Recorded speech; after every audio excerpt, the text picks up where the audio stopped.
Hello!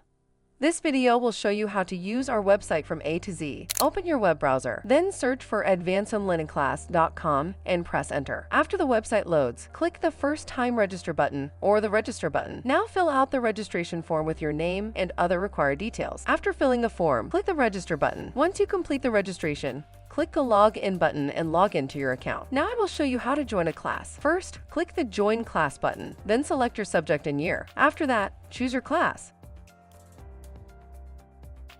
If you want printed course materials, you can select the postal option. If you prefer digital materials, you can select the PDF option. Click Proceed to checkout.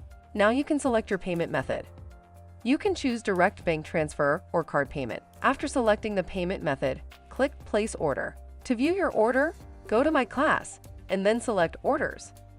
Here you can see your order number. You can also complete the payment or cancel your order from this section. After your payment is completed, go to My Class. Then select Enrolled Classes. Choose your class and go to the Curriculum section. From there, if you can, join the live class. Watch class recordings, download course materials. So these are the basic steps to use our website. If you have any problems, feel free to send us a WhatsApp message. Thank you.